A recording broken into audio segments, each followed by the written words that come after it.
Chapter 1. The Stone. Carver's Last Strike. The storm struck the Cornish coast with a fury that seemed almost theatrical, rattling shutters and hissing against the windows of the grand old estate known as Mornmere Hall. Lightning forked across the horizon, casting skeletal shadows across the cliffs. Inside, the warm golden glow of candlelight flickered nervously against the high stone walls of the drawing-room. Sir Gabriel Rivenhall, patron of the arts and custodian of his family's legacy, stood by the grand fireplace. His thick silver hair caught the light like the crest of a marble statue, and he held in his hand a small velvet-lined box. All conversation halted when he opened it. Inside lay a chisel, short, iron-bound, with a handle worn smooth by decades of use. It was the personal tool of Ignatius Drouet, the reclusive master stone carver whose commissions adorned cathedrals, manors, and cemeteries throughout Europe. Drouet had died just 2 days before, found slumped over his workbench in the hall's East Wing studio. The cause, the local doctor said, was a simple heart attack, but to some in the room there was nothing simple about it. This, Sir Gabriel said with gravitas, was to be his final masterpiece, a commission I intended to unveil next month at the Royal Guild's centennial. Now it will remain incomplete. The box snapped shut. Among the gathering of guests, an unusual mix of artists, critics, and Rivenhall family. Unease crackled like dry twigs underfoot. Faces turned away, some out of grief, others out of something far less pure. For though Drouet was admired, even revered, he was also feared, a man of fierce pride, rigid solitude, and complicated loyalties. He had left behind no sketches, no notes, only the half-shaped marble block, its surface veined like a secret waiting to be revealed. Seated near the piano was Sylvette Drouet, the artist's only daughter, a statuesque woman of 35 with a sculptor's calloused hands and her father's icy discipline. She was pale tonight, her expression unreadable. Across from her, with a tumbler of whiskey already half drained, sat Lucien Broom, the guild's curator and long-time rival of Drouet. He seemed relaxed, but his eyes flicked often toward the eastern corridor. Was he working alone? Asked a smooth voice belonging to Lavinia Whitelake, a celebrated art historian whose biography of Drouet had earned her both acclaim and a bitter lawsuit from the subject himself. I had heard whispers of an assistant. There was none, Sylvette replied coolly, not looking up. He never allowed it. But Lavinia smiled faintly, as if she knew better. Another peal of thunder rolled in from the sea. It was then that Inspector Darnley, the local constable, entered, sodden hat in hand. "Apologies for the intrusion," he said, "but there's something you ought to know. A preliminary report from the coroner just came through. There were traces of powdered aconite in Drouet's tea flask." A sudden, stunned silence gripped the room. "Poison," Sir Gabriel said, his voice low with disbelief. "Are you certain?" "As certain as science can be, sir. Someone added it during his final hours." Lavinia set down her glass with a delicate clink. Broom muttered something under his breath. Sylvette did not move at all. Sir Gabriel turned slowly to face the inspector. "This is deeply troubling." "There's more," Darnley continued. "The studio, locked from the inside, was untouched save for one thing, the final marble. It's gone." A low gasp spread like smoke. "Gone?" Broom barked. "You mean someone stole it?" Darnley nodded grimly. "It's vanished. We believed it sometime last night. The lock was forced and replaced with a false bolt. The theft was deliberate and skillful." Sir Gabriel leaned heavily on the mantel. "So now we have not only a dead master, but a missing work of art? And," said Darnley with emphasis, "a murder." He paused, then added with an edge of both hesitation and hope, I've already contacted London. There is, as you might imagine, only one man for something of this nature." The name needed no utterance, for it carried with it an echo of countless solved crimes, of order imposed upon chaos, of the curious triumph of mind over malice. Hercule Poirot. Somewhere in London, amid the quiet civility of his perfectly ordered apartment, the great detective sat, straight-backed by the window, sipping hot chocolate from a porcelain cup. The envelope in his lap bore the crest of Cornwall's constabulary and the seal of urgency. His moustaches twitched with quiet satisfaction. "Ah," he murmured, "a sculptor, a poisoned flask, and a vanished masterpiece. This, mon ami Hastings, will require not the strength of the arm, but the finesse of the little grey cells." He stood, placed the cup precisely upon its saucer, and reached for his travelling glove. For murder, once again, had dared to strike art at its most sacred. And Hercule Poirot would not permit beauty to be silenced without answer. Chapter 2. The First Clues. The rain had tapered to a mournful drizzle by the time Hercule Poirot arrived at Montmere Hall the following afternoon. His coat, immaculately brushed despite the journey, bore no trace of the weather's wrath. He paused before the great arched entrance, gazing up at the weathered stone facade as though reading its long-kept secrets. A butler led him through wide corridors lined with family portraits and crumbling Gothic arches. Poirot's eyes moved with the precision of a surgeon, noting the faint mud trail by the baseboard, the absence of a certain vase on a plinth. Dust rings always betray such changes, and the lingering scent of turpentine that clung faintly to the air. Each detail tucked itself away in his mind. Sir Gabriel awaited him in the drawing-room, now subdued and shrouded in the long shadows of a cloud-heavy afternoon. "Monsieur Poirot," he greeted, extending a hand with the weight of weariness, "we are in need of clarity." "You are in need of truth," Poirot replied with polite solemnity. "That, I hope, I can provide." He was offered tea, which he declined, and led at once to the studio where the crime had occurred. The corridor to the east wing grew colder as they approached, the floor tiles slick beneath Poirot's patent leather shoes. When they reached the studio door, Inspector Darnley was already waiting. "I've secured the space as you requested," he said, unlocking the door with a turn of a long brass key. "No one's entered since yesterday." Poirot stepped into the studio. The room was vast, lit by high windows now dulled by grime and rain. The faint, chalky scent of cut stone still lingered. Tools were arranged neatly on a rack, chisels, rasps, and mallets, and there, beneath a white shroud, stood the heavy workbench. Poirot moved with deliberate grace, his eyes narrowing to observe without touching. "It is most curious," he murmured, "that the marble is gone, and yet all else remains undisturbed." Sir Gabriel frowned. "You mean to suggest the thief took only the masterpiece?" "Mais oui, a most select thief indeed. Not a burglary, but a message." He bent down near the bench, where an outline of white dust formed a rectangle on the stone floor. "This is where the block stood?" "Yes," said Darnley. "Roughly a meter wide, nearly 2 in height, must have weighed hundreds of pounds." Poirot straightened and adjusted his cuffs. "And yet it was moved silently, with no witnesses and no trace?" Darnley looked sheepish. "It seems so. The door had been locked from the inside, but the bolt was tampered with, almost perfectly." Poirot's eyes swept the corners of the room. "Locked rooms are like puzzles with extra pieces, Inspector. They tempt us to believe in impossibility when the answer is merely unobserved."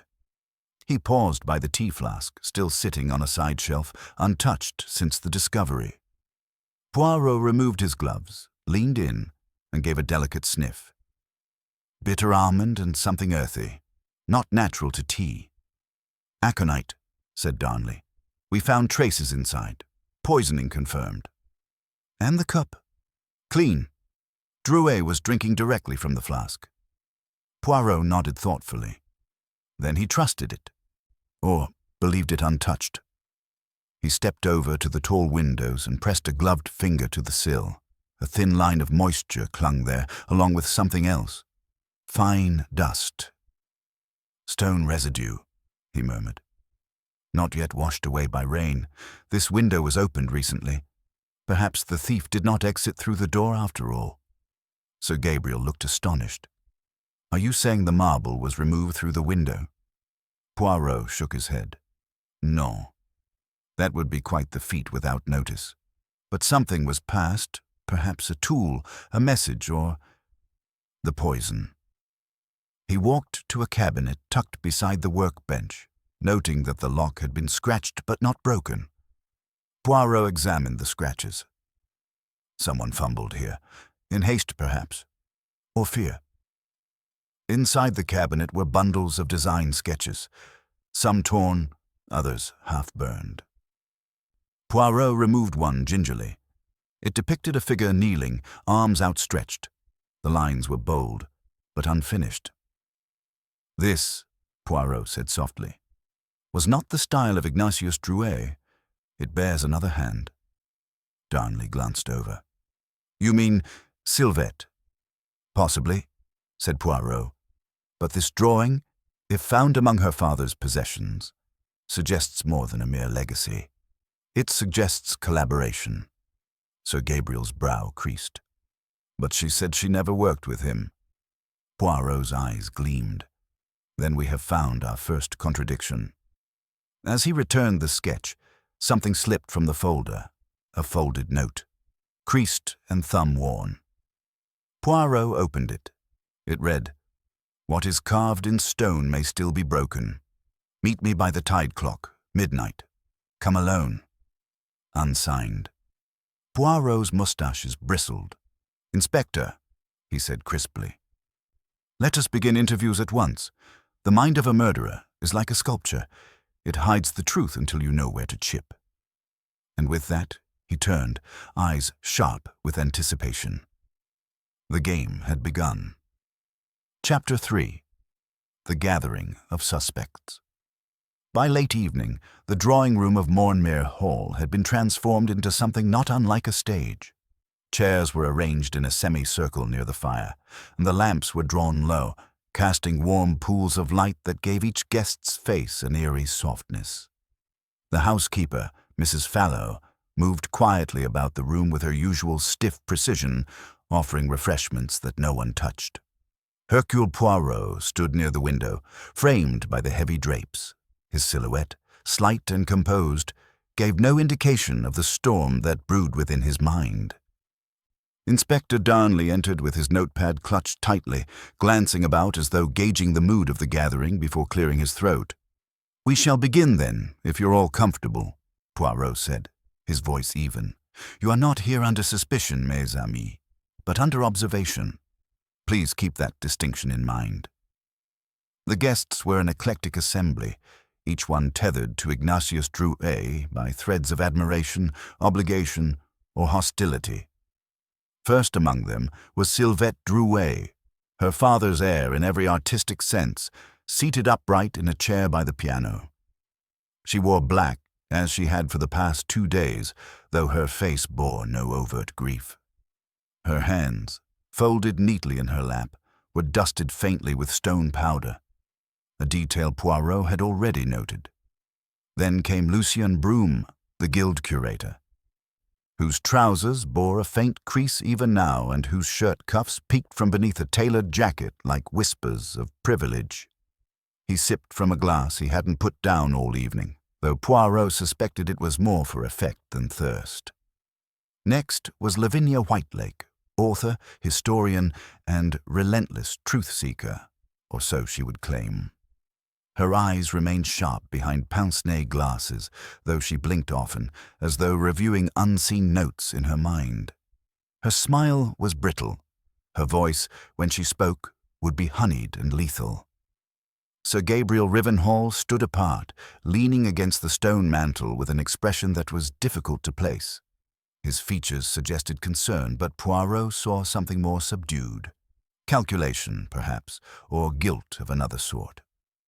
At the far edge of the room, somewhat apart from the others, sat Miles Kent, a young art restorer who had arrived a few months ago under Sir Gabriel's patronage. He was not well known among the guests, and he seemed content to remain unnoticed, but his eyes rarely left Sylvette. Poirot took his place at the centre. "I begin, mes amis, with a simple observation," he said. "Every one of you had cause to love or loathe Monsieur Drouet. Love for his genius, loathe for his pride. Admire him you might, but none found him easy." "No." No one spoke, though Lucien shifted in his chair. Poirot smiled faintly. "Let us take you, Monsieur Broom. You and the late Monsieur Drouet were long-time rivals, were you not?" Broom snorted. "Rivals? Hardly. The man refused guild exhibitions, turned down every commission he couldn't dictate. He was a hermit with a chisel." "Yet you visited him last Thursday," Poirot said, lifting one eyebrow. Broom's glass paused mid-air. "I was invited. Sir Gabriel hoped Drouet might consider allowing the guild to fund his final piece." Sir Gabriel nodded. "I thought a public collaboration might soften Drouet's tendencies." It did not. Poirot turned. "Mademoiselle Whitelake, you also had business with the deceased, n'est-ce pas?" Lavinia's lips curled. "I was writing his second biography. I'd come for an interview. One he had agreed to. That was Friday morning. He threw me out after 15 minutes. "Why?" Poirot asked, eyes narrowing. "Because I asked about the war," she said coolly. "His past in the French resistance. He never forgave me for printing that rumor in my first book." Poirot tilted his head slightly. "And yet you came again the following day?" "I left a note. He did not reply. I took that as confirmation of his character." A small murmur stirred, but Poirot raised a hand for silence. He turned now to Sylvette. "Mademoiselle, forgive my bluntness. Your relationship with your father, was it cordial?" She met his gaze without flinching. "It was strained, but we understood each other." Poirot nodded. "And the drawing we found in his cabinet? It is yours?" There was a pause. "Yes," she said at last. "He wouldn't let me help with the carving, but he asked to see my design. That one was mine." "Then you were not wholly excluded from the masterpiece?" "No," she said softly. "But he never showed me the marble. He worked behind a curtain. I hadn't seen the sculpture in weeks." Poirot considered her carefully. "And Miles Kent," he said, turning to the quiet figure near the bookshelf. "You worked in the manor's restoration wing. Did you interact with Monsieur Drouet?" Kent nodded slowly. "A few times. He didn't like questions. I kept out of his way." "Did you deliver anything to him?" "Once or twice. Chisels, fresh clothes, a cup of tea, from the kitchen." Poirot's mustaches twitched. "Ah, tea." Inspector Darnley shifted uneasily. Poirot allowed the silence to stretch before speaking again. "Each of you was near him in his final days. Each of you has a reason to lie, or to fear the truth, but I assure you, the truth, it comes all the same." He turned from the group and stepped toward the window. Rain tapped again at the glass. "I will begin formal interviews in the morning," Poirot said without looking back. "For now, you may retire. But I suggest you reflect carefully on what you know, and what you believe no one else does." And with that, the little Belgian detective left the room, leaving behind an air of questions that refused to settle. The suspects, like statues, remained motionless, each knowing that soon the chiseling would begin. Chapter 4. Poirot arrives. The next morning dawned brittle and grey, the Cornish coastline wreathed in mist. From the windows of Mornmere Hall, the cliffs seemed to fade into nothing, the sea beyond a distant murmur like breath drawn through stone lungs. It was a fitting landscape, Hercule Poirot thought, for a crime so peculiar, half seen and clouded in silence. Poirot stood in the small breakfast room, meticulously spreading marmalade upon toast with the precision of a draftsman etching plans. Inspector Darnley, seated opposite, watched with thinly veiled impatience. "You really believe the missing sculpture is the key?" Darnley asked, cradling his tea. "I believe," said Poirot without looking up, "that the sculpture is not merely missing, it is deliberately missing. Someone wished for it to vanish, not to sell it, but to silence it." Darnley frowned. "You speak of it as though it were alive." Poirot's eyes sparkled. "Art, mon ami, is always alive to the one who fears what it reveals." He finished his breakfast and dabbed at his mouth with a napkin. "Now, I should like to take a walk around the house grounds, alone. Afterwards, I will conduct my interviews. The suspects, I think, will be quite ready to speak now." Poirot took his cane and hat and stepped into the cool morning air. The estate sprawled in elegant decay. He walked slowly through the overgrown garden, the crunch of gravel underfoot like a metronome to his thoughts. He paused before a peculiar sculpture tucked into a hedge alcove, one of Drouet's older works, a hooded figure with no face, the surface pitted with age. Poirot stared at it for a long moment, then smiled faintly and turned away. He returned inside by a side entrance and passed a narrow hallway near the east wing. There, half hidden beneath a decorative tapestry, was a scuff mark on the wooden floor, recent, elongated, curved. He crouched, ran a finger along it, and murmured, "A crate, or a dolly wheel. Something was moved this way." He rose and adjusted his cuffs before making his way toward the studio once again, retracing the same corridor they had taken the previous afternoon. As he neared the door, a rustle caught his ear. He turned, just in time to see Miles Kent disappear into the shadows of a branching hallway. Poirot said nothing. He made a mental note.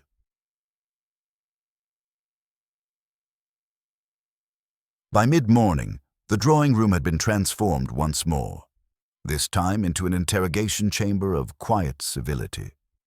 Poirot stood at the center of the rug, his notebook untouched. The suspects entered one by one.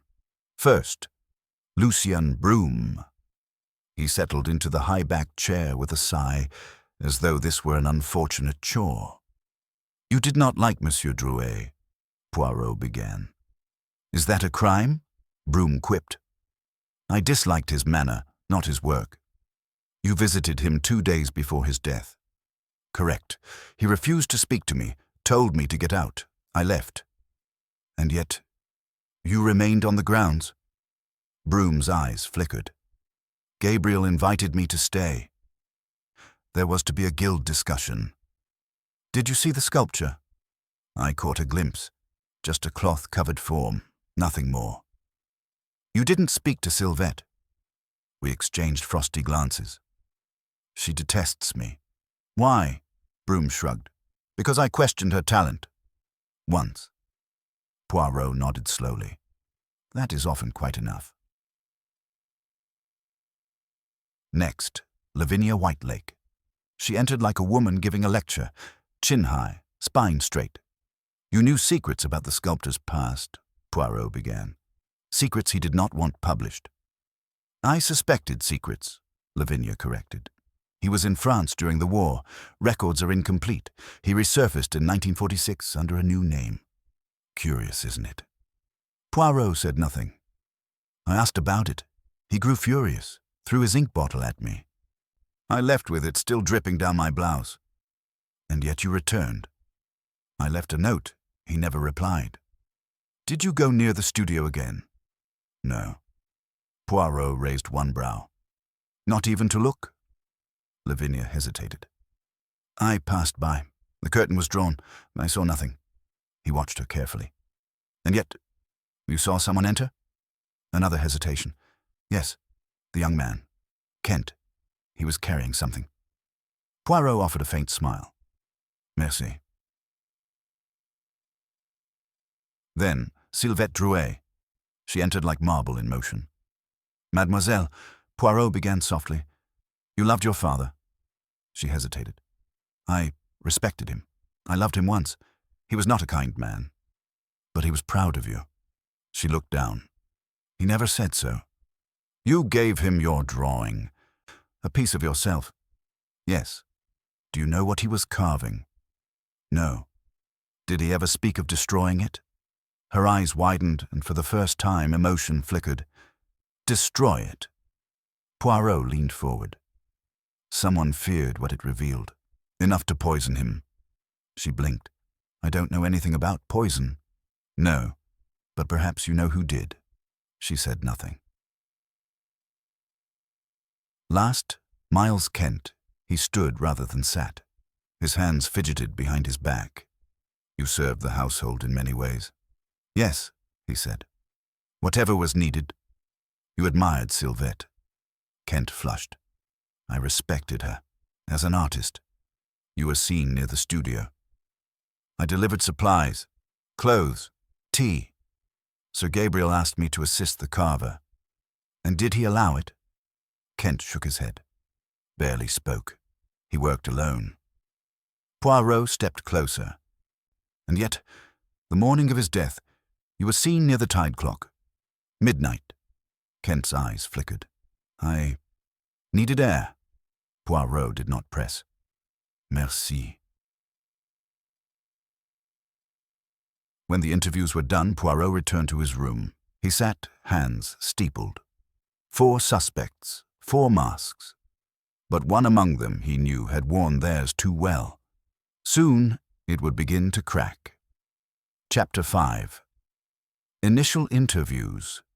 Begin the study at Mornmere Hall had not been used in years, or so the butler confessed. Poirot had insisted upon it. He preferred its darker, quieter atmosphere. The drawn velvet curtains, the low crackle of fire in the hearth, the slightly musty air that suggested long-shelved secrets. It was in this room that he had decided to conduct deeper, private interviews with each suspect. In the drawing room, people performed. In the study, they revealed. He began with Lavinia Whitelake.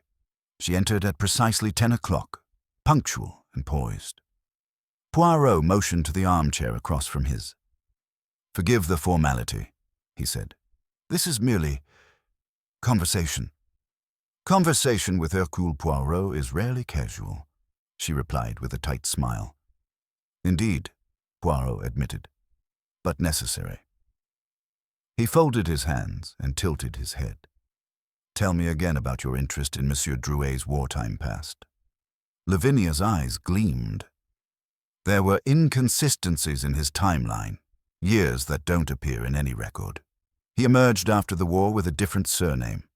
I made inquiries, found whispers of a French sculptor arrested by the Germans for smuggling refugees through the Pyrenees, but the trail stopped cold.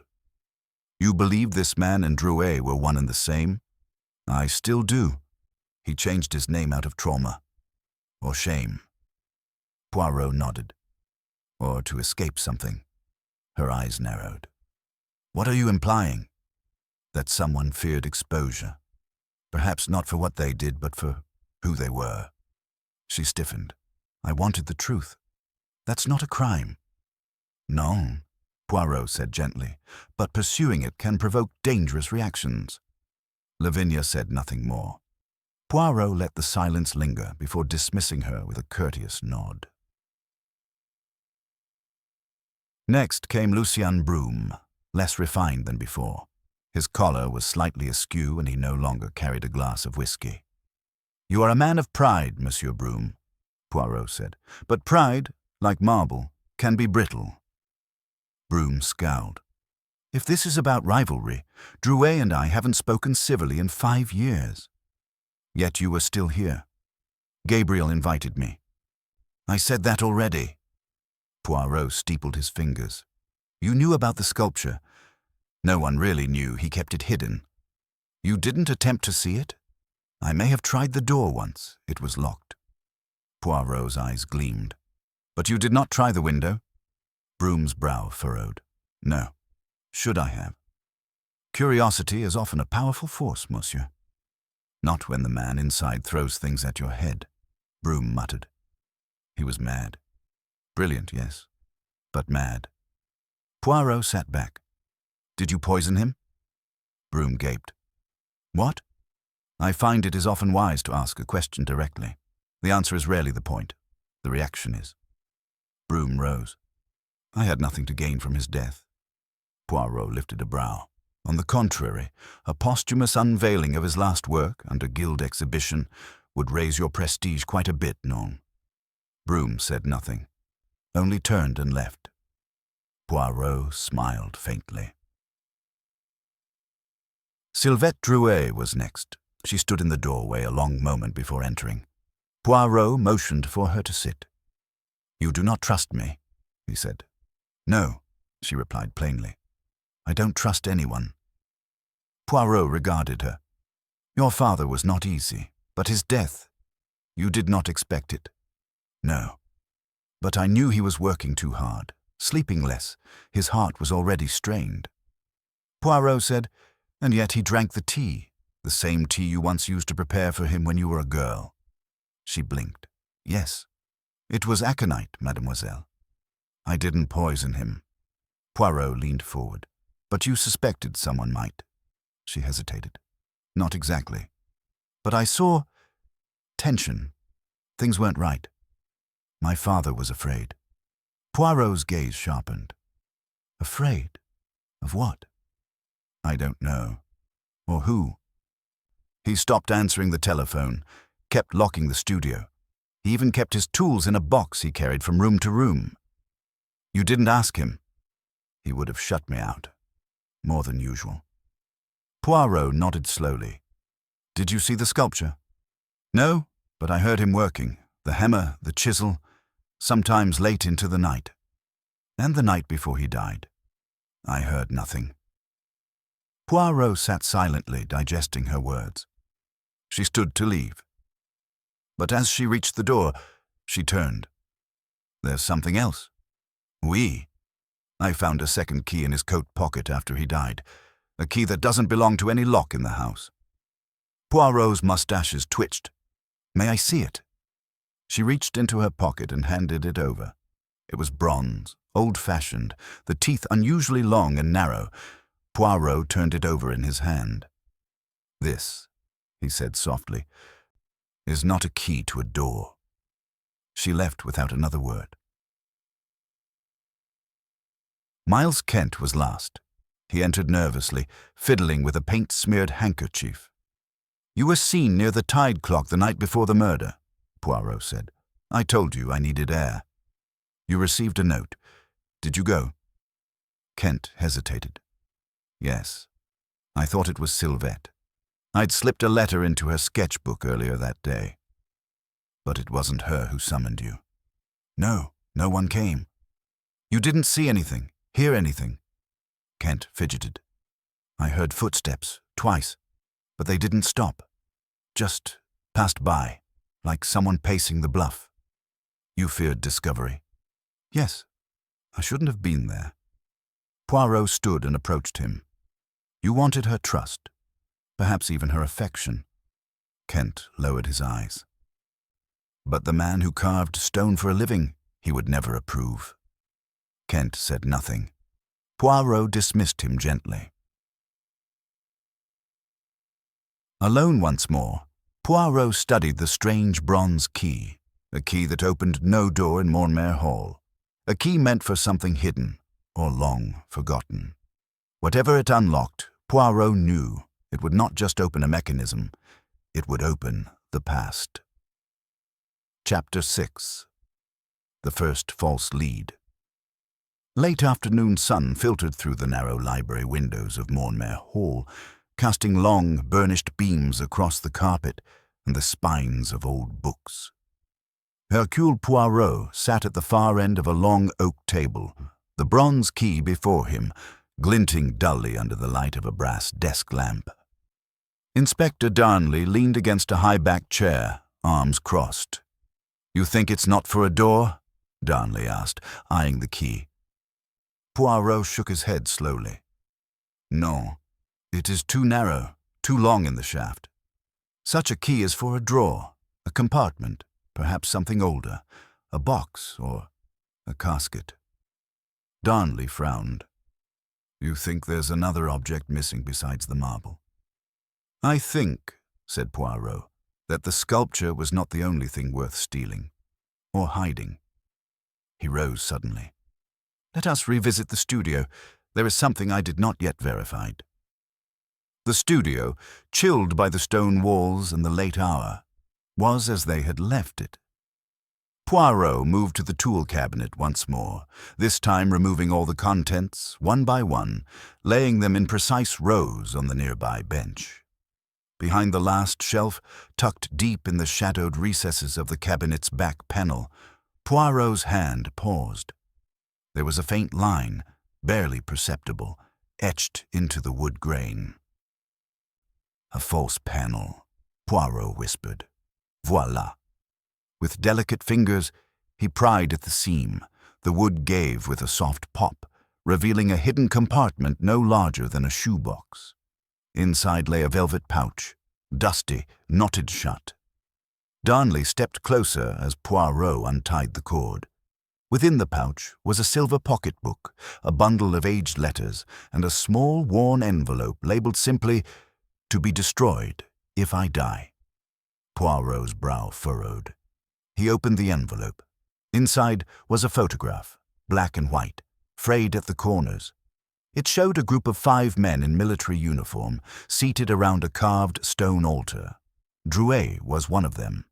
Another figure, though older, bore a striking resemblance to Sir Gabriel Rivenhall. Poirot stared at the image for a long moment. It was not just art Drouet worked in, he murmured. It was a secret. Back in the drawing room, Sir Gabriel stood at the fireplace, staring into the flames. Poirot entered silently, the photograph in hand. "I wondered," Poirot said, "if you could help me identify this." Gabriel turned slowly. When he saw the image, the blood drained from his face. Where did you find that?" "In a secret drawer, hidden by a man afraid." Sir Gabriel took the photograph, staring down at it. "This was taken in 43, in France. Drouet and I were part of an operations group, smuggling art and refugees through the southern hills. We used a chapel, hidden in a quarry, as a waypoint. And the others? 2 were captured. 1 died of illness. The 5th, Bertrand Mornay, was later accused of theft. He betrayed a route to the Germans. Drouet was the only one who knew his fate." Poirot's eyes narrowed. "And what became of Mornay?" Sir Gabriel hesitated. "Drouet claimed he confronted him, said Mornay disappeared, but he never shared the details, only said he had carved something in memory." Poirot nodded slowly. "A sculpture?" Sir Gabriel blinked. "You think his final masterpiece was connected to that?" "I believe," Poirot said softly. "It was not a memorial. It was a confession." An hour later, Inspector Darnley stormed into the parlor, his boots muddy, his face flushed. "We found something," he said.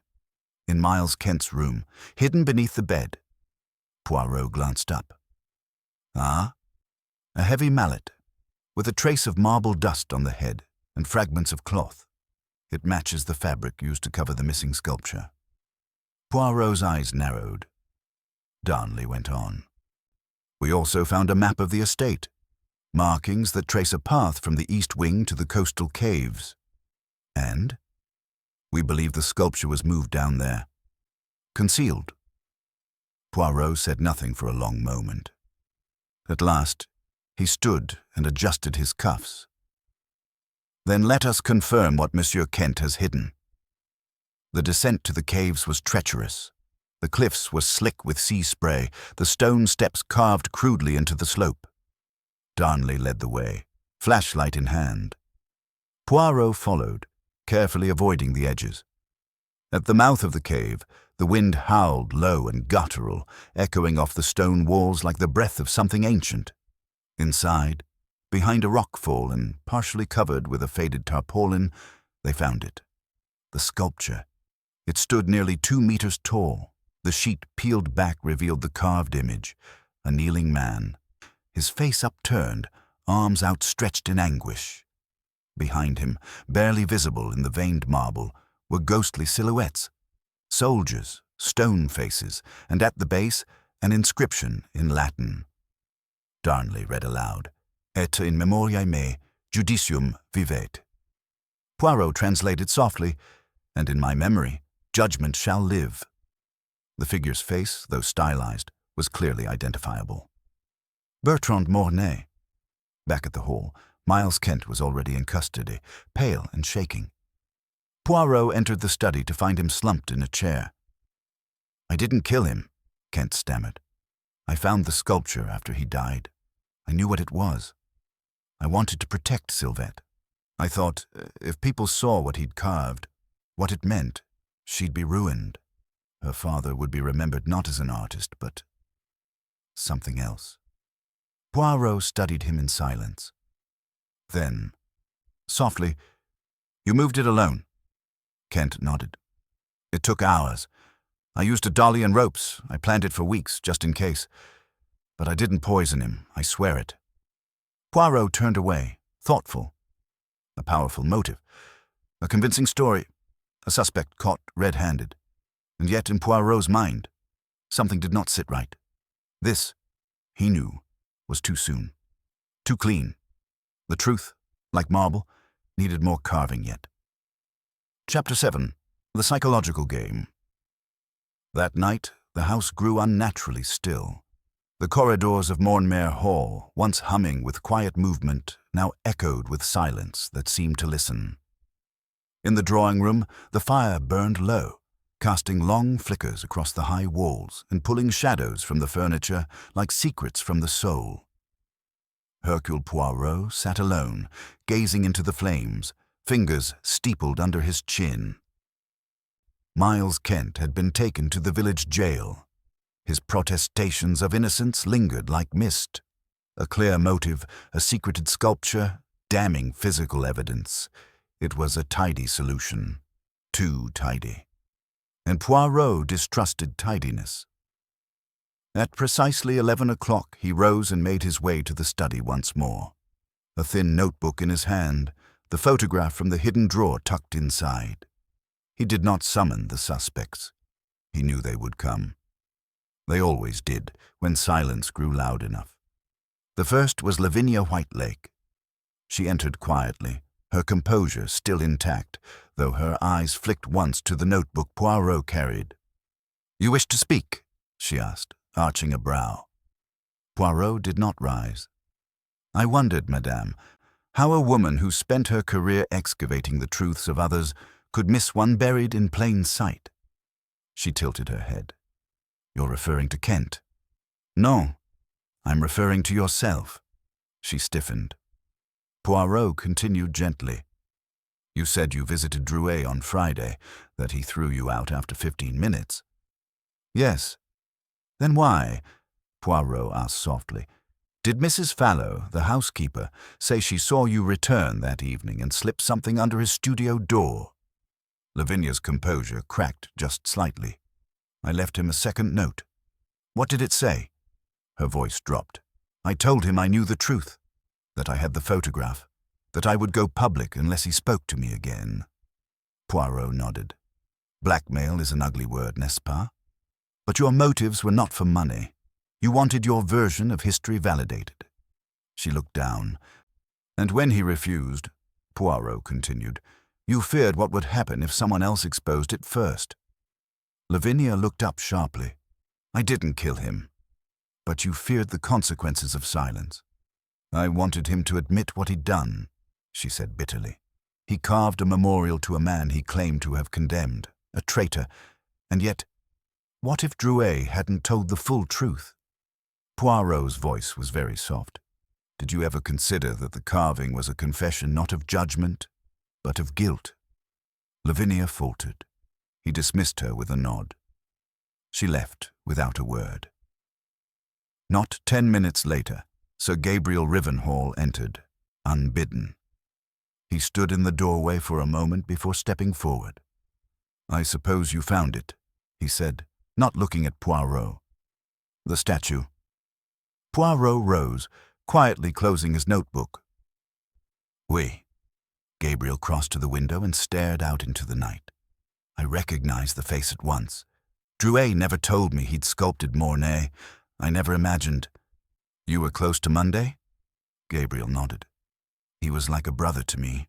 He saved my life in the resistance, but Drouet never trusted him. Said he betrayed a route. I never believed it. Poirot approached him. You knew Drouet had kept secrets. Perhaps even feared he would reveal them. Gabriel turned. I didn't kill him, Monsieur Poirot. Poirot's eyes did not waver, but you may have feared that his final work would destroy reputations, perhaps even implicate you. Gabriel's voice dropped. No, I feared it would reopen wounds we never truly closed. There was silence. Then Poirot said quietly, You tried to persuade him to reconsider. That much I believe. Gabriel looked away. He wouldn't listen. Poirot placed a hand on the man's shoulder, gentle, almost paternal. The past, monsieur, is like wet clay. It hardens, but never truly forgets the shape of the hands that are pressed into it. Gabriel departed a moment later, shoulders bowed. Then came Sylvette. She did not knock. She simply entered and sat, as if she had been waiting for her turn in a procession of ghosts. Poirot sat across from her in silence for a long moment. He carved Mornay, she said. Didn't he? Poirot nodded. And you knew? I suspected. The style was not your father's alone. There were traces of your lines in the hands, the curve of the shoulder. She looked at him, startled. He never told me, she said. But you knew. She nodded once. I saw the sketch. Just once. It wasn't labeled. But I recognized the setting. I'd seen the photograph before, hidden in a book of his. And so you feared what it meant. I didn't want it to be true, that he'd carried this guilt all his life. I thought his silence was cruel, but it was a shame. Poirot leaned forward. Did you speak to him that night? Sylvette hesitated. Yes, briefly. We argued. I said I wanted to show the guild the drawing. He told me to leave it alone. And when you left him? He was alive. Poirot watched her for a long moment, then nodded. I believe you. Her eyes widened slightly. But someone, Poirot added softly, heard that argument. Someone who understood what the sculpture revealed, and what it would cost them if it ever saw the light of day. Later that night, in the solitude of his chamber, Poirot returned to the photograph. 5 men. One vanished, one sculpted, one dead, one key remained. A crack, he thought, had formed, not in the marble, in someone's mind, and very soon it would break open. Chapter 8. A secondary mystery. The following morning brought with it a biting wind and a sea fog that wrapped Mornmere Hall in a pale shroud. The landscape outside the windows was vanishing, cliffs, hedgerows, and even the gravel path lost in an eerie veil. It was as though the world had recoiled inward, mimicking the secrets that had begun to stir within the house. Poirot rose early. Sleep had offered no peace. The identity, the motives, the faces, all circled like a slow procession in his mind. But there was something else now. A feeling, not of what had already occurred, but of something imminent. The case was shifting, and it did. At 8:30, the shout came. Poirot was halfway through buttering toast in the breakfast room when a maid burst in, pale and breathless. "It's Mrs. Fallow, sir.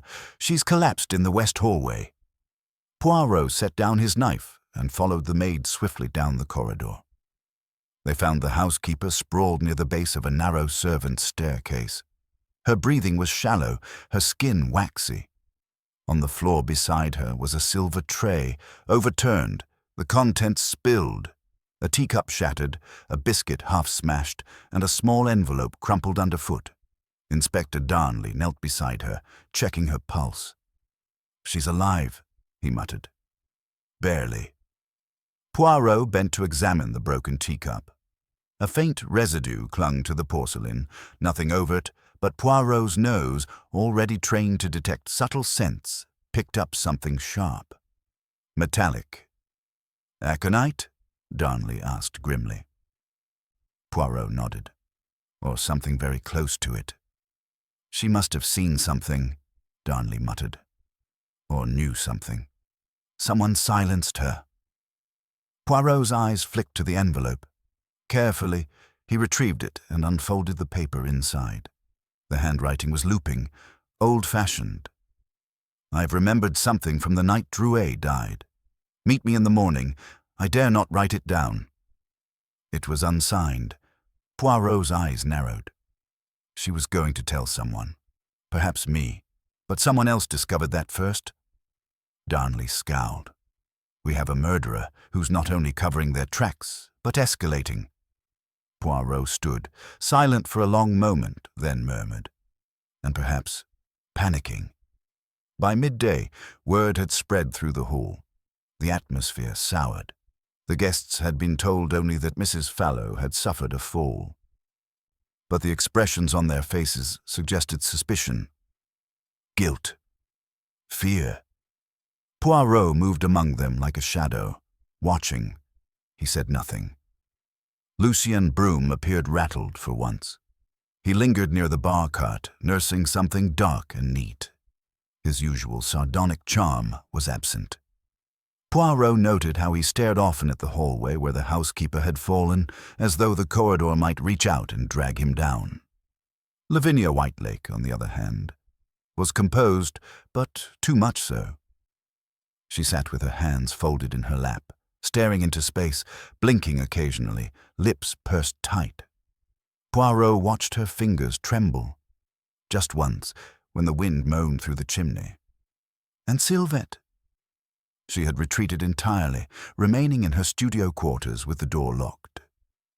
Poirot had knocked once. No answer. A plea for privacy.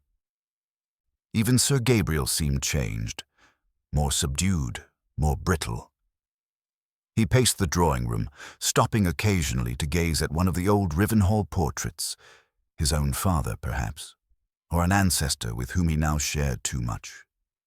Poirot, having observed all he needed, returned to the study. There, he laid out the evidence thus far. Drouet, poisoned, and his final work stolen, later discovered in the caves. A photograph tying him to wartime events, long buried. Sylvette's sketch within the final sculpture. Lavinia's threats to expose. Kent's cover-up, but no proof of his guilt in the murder. Now, an attempted poisoning, likely targeted at Mrs. Fallow, who had claimed to have seen something that fateful night. And one more piece, the bronze key, still in Poirot's possession, still without a lock. Until, suddenly, a memory surfaced. Poirot stood abruptly and left the study. He made his way to the upper floor, passing the gallery of guest rooms until he reached a door at the end of the hall. It was marked only with an old, faded plaque, Servants' Archive. He had passed it twice and paid it no mind. But now, he inserted the key. It turned smoothly. Inside, dust floated like spores in a shaft of pale light from a narrow window. Old trunks lined the walls, shelves of ledgers, housekeeping records, inventories, a filing cabinet of ancient correspondence. Poirot scanned quickly, eyes sharp despite the dimness. He found it in a wooden box at the bottom of a shelf. A bundle of sealed documents, war era, labeled in neat clerkish script. Quarry Chapel, Contents and Testimonies, 1945. Poirot lifted the box carefully. Something within these pages had scared Ignatius Drouet. Something someone else had killed to keep secret. Poirot did not smile.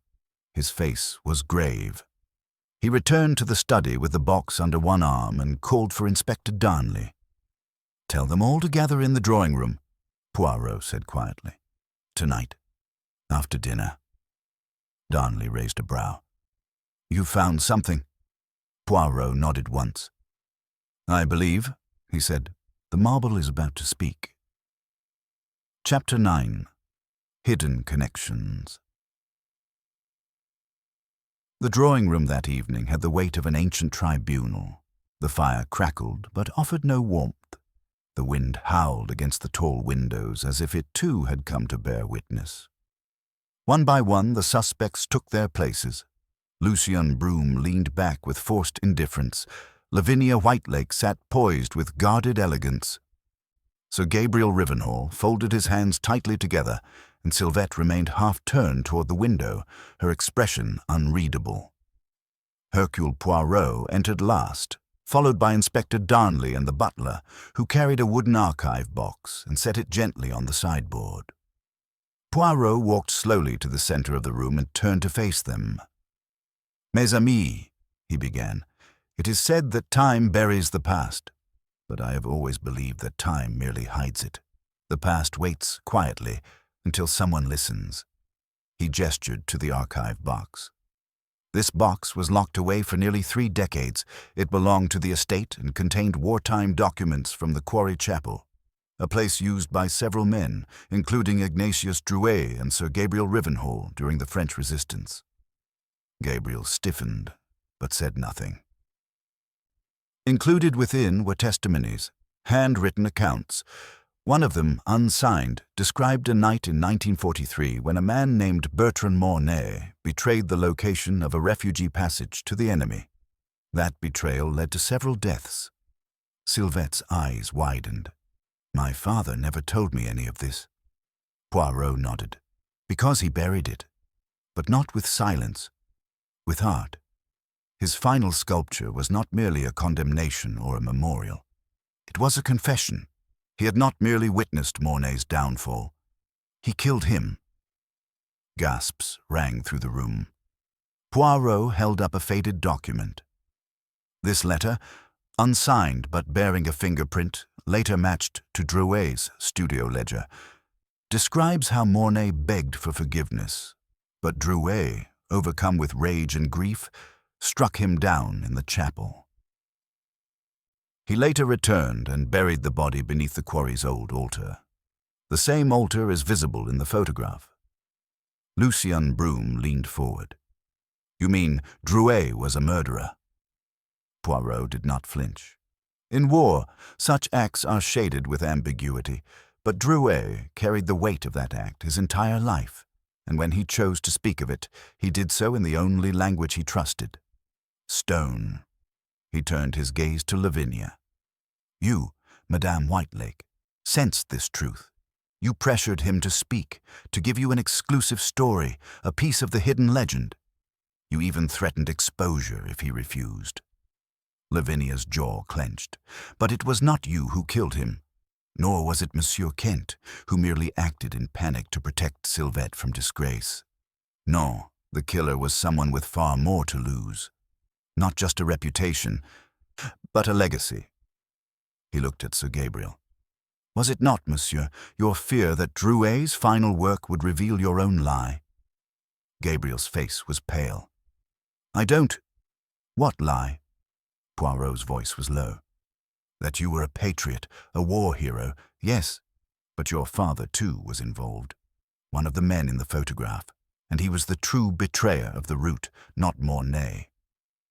The room went utterly still. "Drouet knew," Poirot continued. "He spared Mornay's life, but swore to protect the truth. And when he realized you had begun to suspect, he carved the statue, not to expose you, but to preserve history honestly. He intended to send it to the guild under Sylvette's name to avoid scandal. But you saw the face, didn't you?" Gabriel's lips trembled. "I thought it was him, Mornay, the traitor, but the eyes—" He trailed off. "They were not Mornay's," Poirot said. "They were your father's." Gabriel staggered back a step. Poirot pressed on, gently but firmly. "You poisoned Drouet's flask. You timed it to act slowly, so the death would resemble a heart attack. You even replaced the studio bolt to make it appear untouched. But you didn't know about the archive box, or that Mrs. Fallow had seen you return to the corridor late that night," Darnley added. "And you tried to silence her when she said she remembered something." "I didn't mean to harm her. Gabriel whispered. Only to frighten. A sedative in her tea, just enough to make her dizzy. Poirot shook his head. But she nearly died. Just as Drouet did. Fear drove you, monsieur. Fear of a legacy built on silence unraveling in a single carving. Gabriel sat heavily in a chair, burying his face in his hands. I only wanted to protect my family name, he said.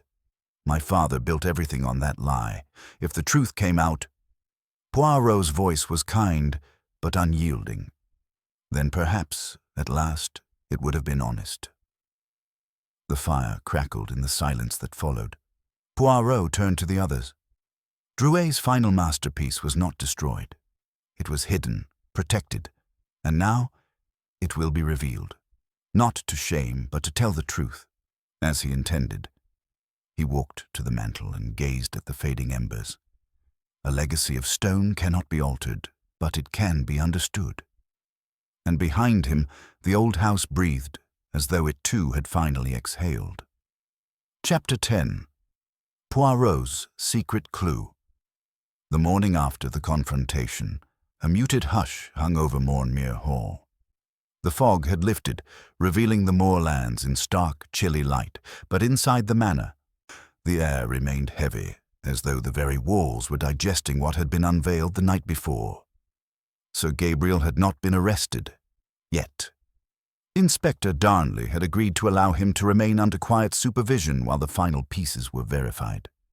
The truth of Drouet's death, the confession hidden in marble, and the violent silencing of the housekeeper had changed the atmosphere from suspicion to solemnity, but Hercule Poirot, for all his visible composure, had not rested easily. There was still something wrong. Something that gnawed at him, not with the noise of doubt, but with the quiet insistence of contradiction. He sat alone in the library that morning, his eyes fixed not on the documents strewn across the desk, but on a single item, the photograph of the 5 men at the Quarry Chapel. 5 men. 4 counted for. And one, Bertrand Mornay, long thought dead, a man whose face had been carved into the sculpture, a man said to have betrayed the resistance, a man whose body, notably, had never been recovered. Poirot leaned forward, examining the image again. He had been too focused on the faces before. Now he looked at the hands. Each man had placed one hand on the altar in a gesture of solidarity, except for one, Mornay. His arms were crossed tightly, defensive, an odd pose, if taken willingly. Poirot's eyes narrowed. He retrieved the original archive documents and flipped to the testimony attributed to Drouet. A paragraph near the end caught his attention. I confronted him in the chapel. He denied it. There was shouting, a struggle. He struck his head and I left him. I believed him dead. I sealed the place behind me and vowed to bury the truth. But I never saw the body again. Poirot's brow furrowed. I believed him dead. Not I saw him die. Not I buried him. Just believed. He stood at once and retrieved the second letter found in the false panel, the one he had barely skimmed before, distracted by the contents of the velvet pouch. Inside, folded with care, was a different kind of note. A letter not from Drouet, but addressed to him. The handwriting was firm, masculine. You may think you carry justice, but what you hold is judgment made in haste. I never betrayed them. I can prove it, but I need time. If you still carry honor, give me that. It was unsigned, but the style was familiar. Too familiar. Poirot reached for the guest registry of Mornmere Hall and traced his finger down to the newest name on the list. Miles Kent. Young, quiet, awkward, helpful, too helpful. Poirot retrieved Kent's letter of application to the restoration program Sir Gabriel had sponsored. At first glance, it seemed innocuous, but the signature was stylized. The K looped high and sharp, exactly like the K in the letter to Drouet. Poirot's eyes widened. Mon Dieu. He turned to the fire and muttered to himself. Kent, not the surname. Kent as in concealment, a hiding place, a new identity. He stared at the photograph again. On Monday, the chin, the eyes, the shape of the brow. Shaven hair in the photo. A beard now. Younger there, older now, but not unrecognizable. He sat slowly. Mornay lived. It had been the perfect lie. A fake death. A letter begging for time. Drouet, consumed with guilt, had never pursued him. The others had buried the memory, and Mornay, Bertrand Mornay, had changed his name, disappeared, and re-emerged under the roof of the very man who helped send him into hiding. As Miles Kent. Poirot's mind raced. Kent had claimed to protect Sylvette by moving the statue, but what if his motive had been different? He hadn't moved it to protect her reputation. He had moved it to protect himself, to erase the stone face that might reveal his true identity. Poirot stood suddenly and moved briskly toward the east wing. He knocked once on Kent's door. No reply. He knocked again. Still nothing. He turned the knob. It gave way. The room was empty. On the bed lay an open suitcase. Clothes, half-packed, a shaving kit, a discarded badge from the Guild archives. Poirot strode to the writing desk. A letter sat addressed to Sylvette. He opened it slowly. Forgive me. I never meant to lie to you. I loved working beside you, but the past does not forgive easily. I feared what your father would do if he recognized me. When I saw the statue, I knew I had to hide it. He had chosen to expose everything. I had to choose to survive. B.M. Poirot folded the letter. So, not Kent. Not truly. Bertrand Mornay had never died. And the true killer, Gabriel, had killed not to avenge a betrayal, but to preserve the illusion of one. He turned to the window and saw, down the long gravel path, a solitary figure moving toward the stables. Poirot's lips pressed into a line. The past, he whispered, always finds its way back. And this time, it had a name, a face, and a truth no chisel could ever bury. Chapter 11.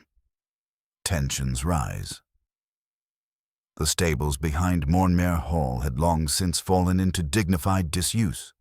Timbers aged silver by years of salt-laced wind. Roof tiles warped like a sleeping serpent's back.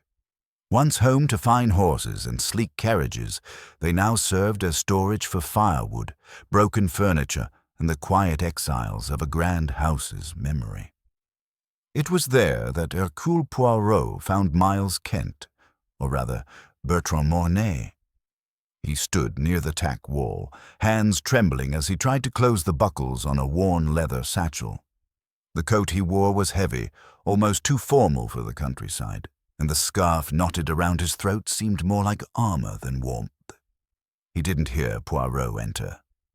"You were not packing," Poirot said softly. "You were fleeing." Mornay spun, the color draining from his face. "You shouldn't be here," he said, voice cracking. "It's done now." "Non, monsieur. Nothing is ever truly done until the truth stands naked in the light. And you are not finished yet." The satchel slipped from Mornay's hands. He backed away from Poirot, eyes darting toward the open rear door. "I didn't kill him," he whispered. "You know I didn't. You read the letter. I never meant for any of this to happen." Poirot nodded slowly. "No, I do not believe you murdered Ignatius Drouet. But I believe you ran when you realized what he had carved, when you saw your face in marble. Frozen in grief, in accusation, you understood that the past you'd buried had found a voice." "I didn't betray anyone," Mornay said bitterly. "Not then. Not now." "But you let them believe you had," Poirot replied. "And Sir Gabriel, he built his entire narrative upon that lie. He was murdered to protect it. Drouet knew the truth, and he finally tried to speak it, with stone." Mornay lowered his gaze. "I hid the statue to stop the spiral. I thought if no one ever saw it, everything could stay quiet. But that house, it's full of eyes. Even the walls remember. Poirot stepped forward, close now, his tone quieter still. You wrote to Drouet. You asked for time. He gave it to you, no? Years of silence, years of safety, but he also gave you the burden of memory. Mornay's shoulders sagged. He never replied. Because he thought you were dead, and when you reappeared, under a new name, working under Sir Gabriel, he did not betray you. He watched, and when he began to carve, he did not accuse, he tried to understand. Mornay stared at him. How can you know that? Because he left no inscription, no date, no signature. He made the face haunting, but not condemning. You see, Monsieur Mornay, he believed in atonement, not revenge. A silence stretched between them. Outside, gulls cried along the cliffs. The wind had begun to pick up again. Then footsteps. 2 sets, approaching quickly. Inspector Darnley entered first, breath misting in the cold air. Behind him came Sylvette, her face pale, but calm. Monsieur Poirot, Darnley said, voice sharp. We found Gabriel's coat in the woods. Torn. There was blood on the cuff. He's missing. Poirot frowned. Missing? He left through the servants' path. A fisherman down the coast saw him heading toward the quarry cliffs. Alone. Sylvette stepped forward. He won't jump, she said flatly. Gabriel doesn't believe in tragedy, only in legacy. Poirot looked to Mornay, then to Sylvette. Then we must go to him. Now. Before legacy drives him to bury the truth one final time. They arrived at the cliffs just as twilight began to smother the sky. The sea was loud here, slamming itself against the rocks as though protesting every footstep. The path to the quarry chapel was narrow, winding between jagged boulders and tufts of rust-colored heather. At the base of the slope, within the moss-laced mouth of the old chapel ruins, they saw him. Sir Gabriel Rivenhall stood before the old altar, the same from the photograph, gazing down at something wrapped in oilcloth. The statue. He must have retrieved it, dragged it back. Gabriel turned slowly at the sound of their approach. Don't come any closer, he said. You have what you want, the carving, the truth. Let that be enough. Poirot raised a hand. And what do you intend to do, monsieur? Smash it? Hide it again? It is too late. Gabriel's face twisted. My father died a hero. That's how people remember him. You would undo that. For what? An old stone? A man who changed his name and lied for decades. Mornay stepped forward now, quietly. I lied to survive, he said. I didn't betray the passage. Your father did, but I never wanted revenge, Gabriel. Only peace. Drouet tried to give us that. And you killed him for it. The words landed like blows. Gabriel's shoulders slumped. I didn't mean to, he said. He drank the tea. I only meant to frighten him. I thought he'd stop the sculpture. But when he died, when the marble disappeared, I thought the secret had died with him. Poirot stepped forward. It never does. Truth is patient, monsieur. It waits in stone, in silence, in memory. Gabriel looked down at the covered sculpture. Then slowly, he stepped aside. I won't run, he said. But I won't speak at the trial. Poirot nodded solemnly. Then you will have already said more than most. The wind howled once more, sharp and unforgiving. But the truth, at last, had found its breath. Chapter 12. The Confrontation. The quarry chapel stood in solemn ruin, cloaked in sea mist and crowned with ivy. Even now, with the truth laid bare and the sculpted monument exposed once more, the atmosphere carried the strange stillness of a graveyard. Not of bones, but of secrets buried in stone. Sir Gabriel Rivenhall sat slumped on a fallen slab of granite, wrists draped over his knees, his eyes no longer sharp with defiance, but clouded with something worse. Resignation. Hercule Poirot stood nearby, hat tucked beneath his arm, coat buttoned against the cold, his silhouette steady against the rising wind. Inspector Darnley had sent for a constable to escort Gabriel back to the village, but Poirot waited. There was still something yet unsaid, something not quite resolved. Sylvette stepped into the chapel ruins quietly, her gaze drifting over the cracked altar and then to the oilcloth-covered sculpture. The wind caught a corner of the cloth and lifted it ever so slightly, revealing the base of the statue's foot, roughly hewn, still marked with the chisel's last hesitation. She turned to Gabriel. "You looked at it, didn't you?" she asked. He didn't answer. "You saw the face, the expression, and still you thought it would destroy you." Gabriel's head rose slowly. "I saw my father, and the shame I spent a lifetime trying to rewrite." "You saw yourself," Sylvette said evenly. "You saw what silence makes of people." Poirot watched this exchange with quiet intensity. Gabriel's voice was hoarse. "Do you know what it is? To build a name from rubble? To watch the house your father built stand on foundations you know are cracked? I couldn't let Drouet drag it all down." "You let him die," she said, her tone sharp now. "You let him carry that weight to the very end. And for what? A plaque in the guild? A family crest on a letterhead?" He looked away. Sylvette turned to Poirot. "What happens now?" Poirot stepped forward, his voice low but unwavering. "What happens now, mademoiselle, is that justice must have its turn." He turned to Gabriel. "You may not have planned to kill Drouet, but the intent was to manipulate, to frighten. You laced his drink with something you barely understood, thinking it would shake him. Instead, it stopped his heart." Gabriel spoke without lifting his eyes. "He was going to tell everyone, about the statue, about what my father did, about the betrayal. I thought if he fell ill, I could convince him to stop. And when you saw the statue had vanished," Gabriel gave a sad smile, "I thought fate had intervened on my behalf." Poirot shook his head. "Fate is not so merciful, monsieur. Only delayed." From outside the chapel came the sound of footsteps, boots crunching over gravel. A constable appeared, nodding once to Darnley before placing a gentle but firm hand on Gabriel's shoulder. The man rose without resistance. "I'll speak to no reporters," he said. "No interviews." "No one will ask," Darnley replied. "Not from me." Gabriel looked once more at the sculpture before being led away. As his figure disappeared into the mist, a silence fell again, one tinged not with suspense, but with sorrow. Poirot stepped to the sculpture and with slow ceremony peeled back the oilcloth fully.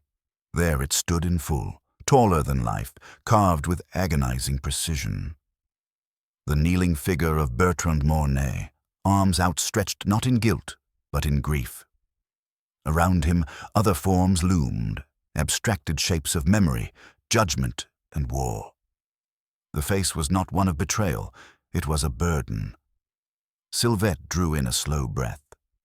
"It's not an accusation, it's a lament." Poirot nodded. "Your father did not carve vengeance into this stone. He carved his remorse, his uncertainty, and his hope." He gestured to the statue's base, where a small inscription had been revealed in the light.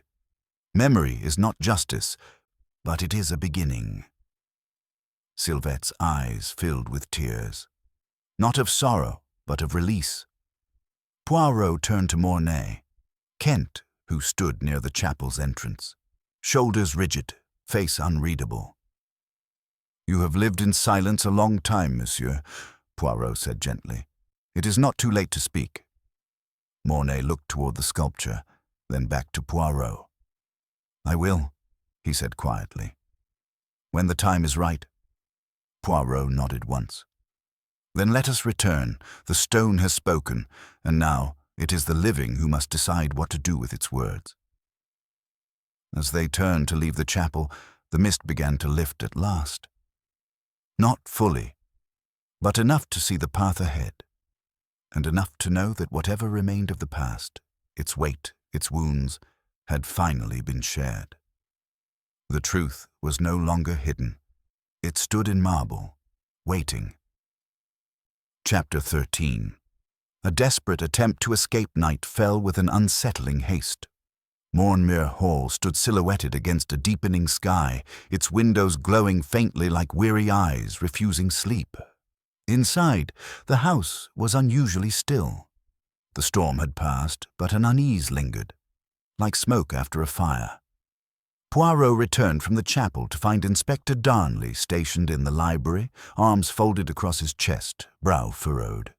A constable had escorted Sir Gabriel to the village for processing, and Darnley had wasted no time ensuring the rest of the estate was secured. But even as the pieces of the crime seemed to settle into place, Poirot's instincts whispered something unfinished. He stood near the hearth, warming his hands. "There is one matter that still troubles me," he murmured. Darnley looked up. "You think we've missed something?" "Perhaps not missed," Poirot said, "but overlooked." He turned and walked to the window. The grounds were dark, save for the soft pool of lamplight near the gatehouse. "Where is Monsieur Kent, Mornay, now?" "Resting," Darnley said. "He's been placed under observation in the east wing. I posted a man at the hall entrance to make sure he doesn't leave before we've taken his statement in full." Poirot nodded absently. But he was already uneasy. There was a rhythm to guilt, a pattern to concealment, and the truly desperate never stopped at one lie. They layered falsehood upon falsehood until it became a cage of their own making. Bertrand Mornay had emerged from hiding. He had confessed in part, but had he told all? Poirot moved to the sideboard, where the documents from the chapel archive still rested. Among the folded letters and aged records, something caught his eye. The corner of an envelope tucked beneath the base of the wooden box.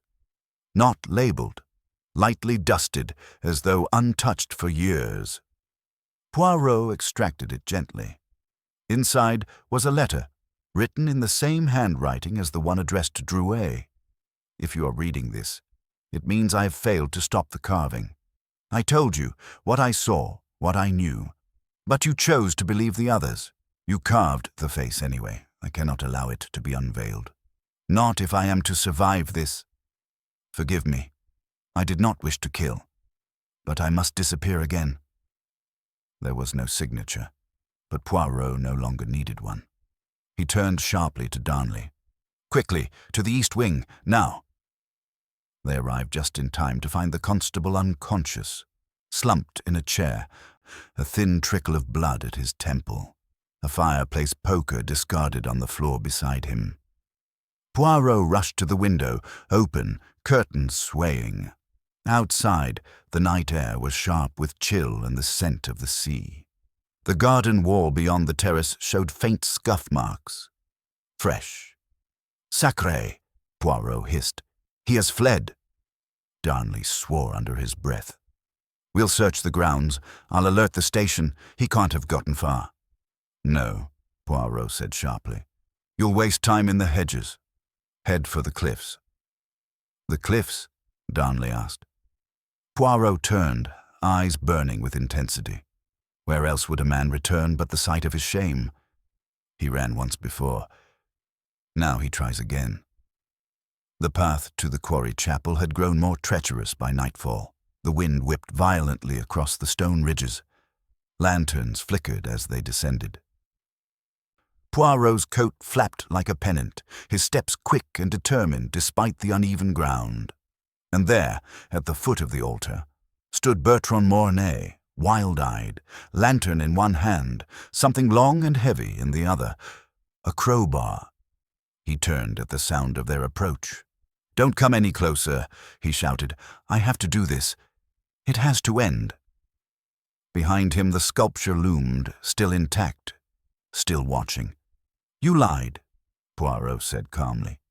"You claimed the statue was your fear, but it was always your fault." "I didn't mean to kill him," Mornay snapped. "I only wanted to stop him, to stop what he was about to show. You poisoned Drouet, not Sir Gabriel." Mornay's face contorted. He wouldn't let it go. That face, that altar, it was my past written in stone. Poirot took a slow step forward. But he gave you a chance to speak. I told him to delay the exhibition. I begged. He refused. And so you acted. Mornay dropped the lantern to the ground. Its light cast distorted shadows up the statue's face. I laced his tea with the aconite, he confessed. I knew how much. Just enough. He'd be weak, forgetful. I thought I could control him. But he died, Poirot said softly. And then you panicked. Moved the statue. Blame Gabriel. Mornay's hand tightened on the crowbar. He believed I was dead once. I should have stayed that way.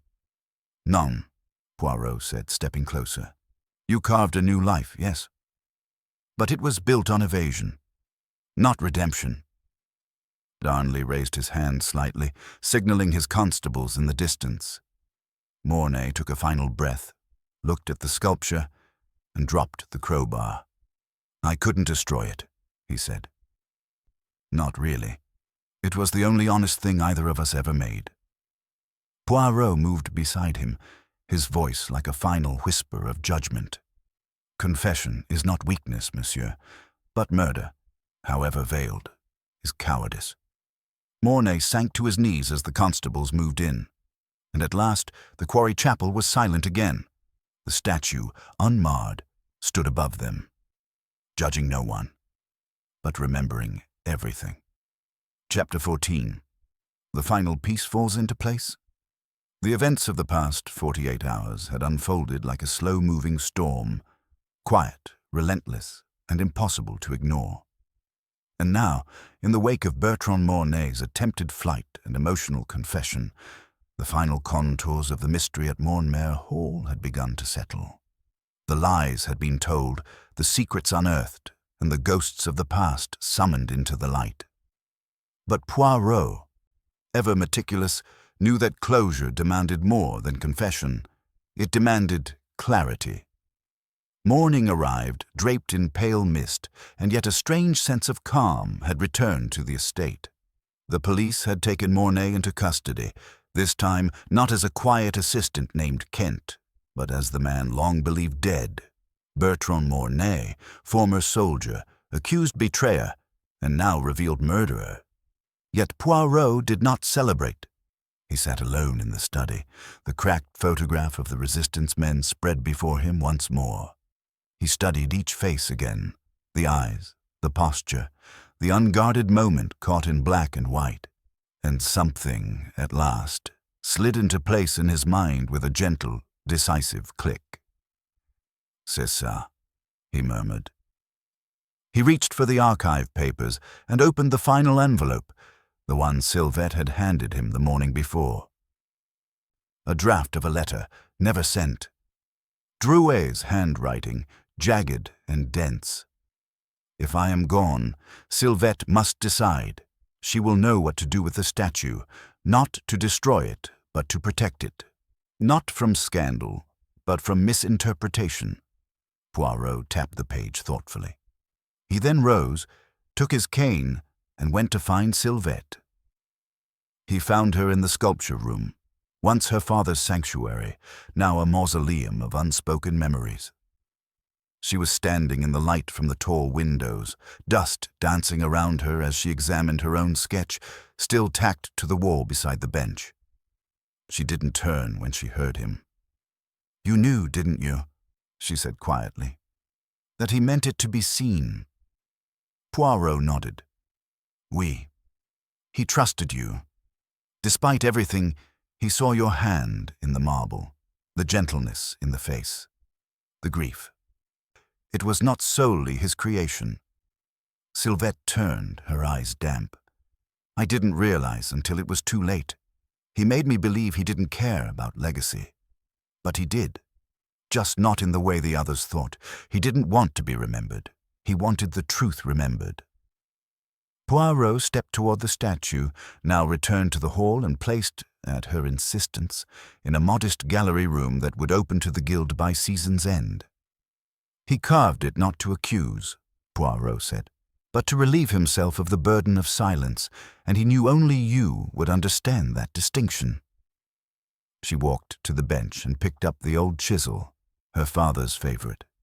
It still bore the worn marks of his hand, the faint impression of decades' use. I hated him sometimes, she whispered, for his distance, for the things he wouldn't share. But I never stopped admiring him. Poirot studied her gently. And what of Mornay? He asked. Will you visit him? I don't know, she said. I haven't decided if I want forgiveness or understanding, or whether I owe either. Poirot said nothing. Some decisions were not for him. He stepped back, letting her be alone with the tools, the marble dust, and her grief. In the drawing-room, Poirot reconvened with Inspector Darnley, who stood reviewing a final report. Signed confession from Mornay, Darnley said. He's admitted to poisoning Drouet and staging the studio to hide it. Says he panicked, couldn't bear to let the statue go public. And Sir Gabriel, Poirot asked, will face charges for obstruction and attempted poisoning of the housekeeper. The court will decide his intent, but he's cooperating now. Poirot nodded thoughtfully. And Mrs. Fallow? She's recovering, Darnley said. Apparently had suspected something for days, but was too afraid to speak. She'll be all right. Poirot allowed himself a sigh, a brief moment of release. I am glad. Darnley arched an eyebrow. And you? Satisfied? Poirot gave a small smile. Satisfaction is not always the reward of truth, he said. But clarity, that is always its own reward. Darnley shook his head, amused. I'll leave the philosophy to you, Monsieur Poirot, but it's been a hell of a case. Poirot's moustaches twitched. Indeed, layers upon layers, like stone worked over and over until the original surface is no longer visible. But in the end, even marble must reveal what it has hidden. That evening, as the sun set behind the craggy cliffs and the sea glistened gold in its final hour, Poirot stood once more before the sculpture. He touched its base gently, as one might place a hand on a grave. Then he whispered, Your masterpiece lives, and so, monsieur, shall the truth. And with that, he turned from the marble, no longer a mystery, but a message, and made his way slowly through the darkened corridor, leaving silence, not secrets, in his wake. Chapter 15. The Final Gathering.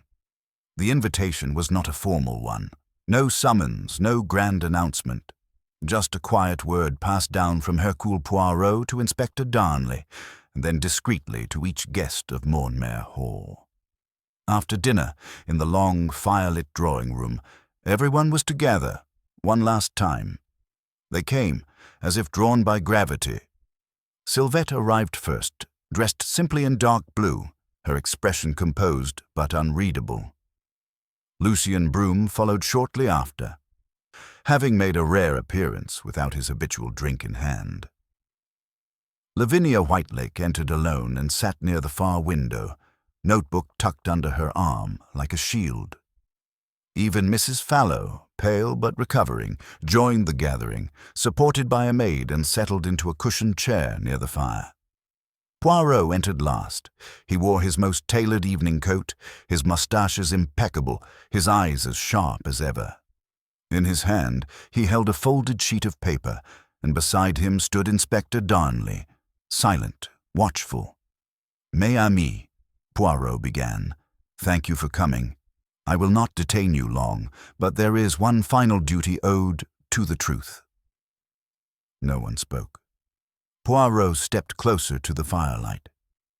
You have all been part of a story that began decades ago in war-torn France, when 5 men gathered around a stone altar, each carrying with him secrets, loyalties, and fears.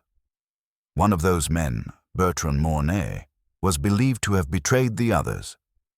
Another, Ignatius Drouet, believed himself the keeper of justice. And a third, Gabriel Rivenhall, believed silence would preserve legacy. He glanced at Sylvette. A fourth, though not present then, was bound by blood and art to them all.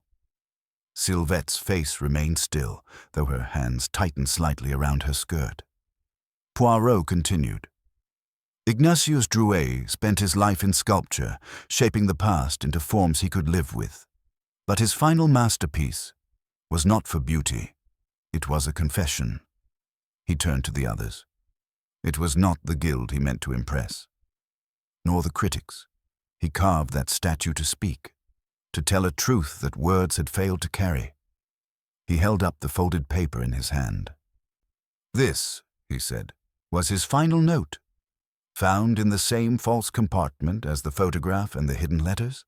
A message written for his daughter, but kept back at the last moment. He read aloud. My hands have shaped saints and sinners alike, but I am no judge, only a witness. If I cannot speak aloud what haunts me, then let the marble do so. Let those who see it decide what was justice and what was simply war. A long silence followed. Poirot folded the note and placed it on the mantel. It is not only a message, he said, but a torch. Passed to all of you. He looked at Lavinia. You, Madame Whitelake, must decide how you tell this story. As a historian, you hold power over the past. Be careful how you wield it. Lavinia's mouth twitched, but she said nothing. Her pen remained capped. Poirot turned to Lucien Broom next. You will no doubt find some way to insert this tale into the guild's proud annals, but I advise restraint. This is not a victory for reputation. It is a reckoning. Broom gave a small nod, more humbled than usual. Poirot stepped toward Sylvette now. And you, mademoiselle, must choose what your father's legacy will be. The sculpture is yours, by right and by love, but so is the truth.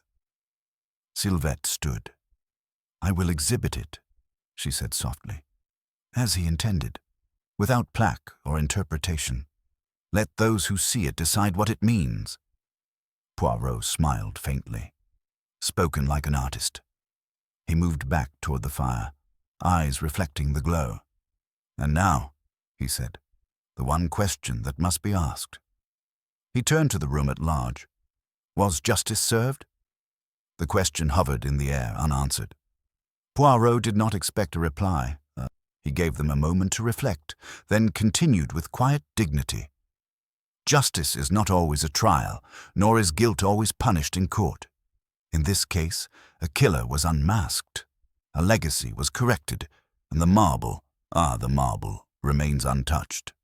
He stepped aside, allowing the firelight to resume center stage. I thank you all for your cooperation, your patience, and your courage. I shall take my leave in the morning.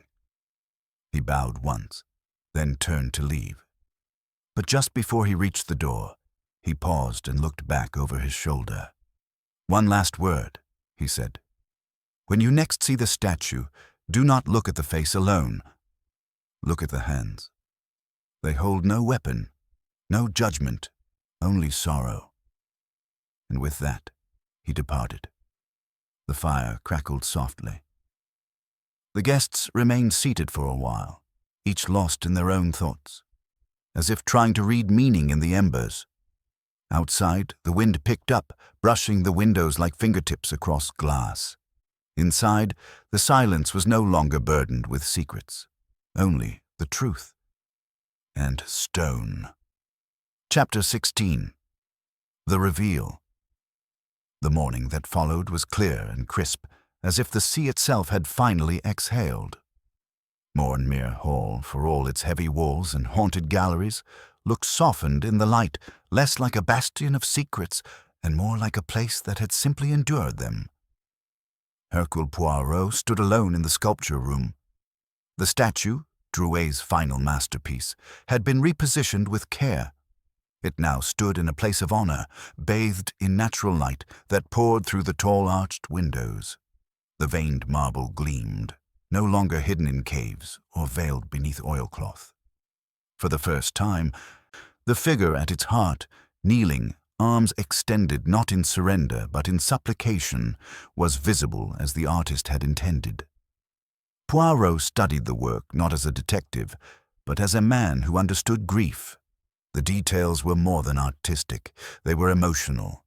The subtle downward tilt of the head, the lines of wear carved into the face, the way the fingers curled inward slightly, as if cradling not a burden, but an apology. "Beautiful," came a voice behind him. Sylvette entered quietly, dressed in a simple grey coat, her hair pinned neatly at the nape of her neck. She approached the statue and looked at it not with wonder, but with acceptance. "He never told me what it meant," she said. "But I think I know now. It was never about judgment. It was about forgiveness and failure." Poirot nodded. "He gave the figure to your hands." She blinked. "What?" He gestured to the sculpture's wrists carved with gentle fullness and a slight indentation along the base of the thumb, exactly as Sylvette's sketch had depicted months earlier in one of her early drafts. "He could not give you credit openly, but he gave you presence," Poirot said. "You were not only the future of his art, you were the one he hoped would carry the meaning." Sylvette's expression wavered.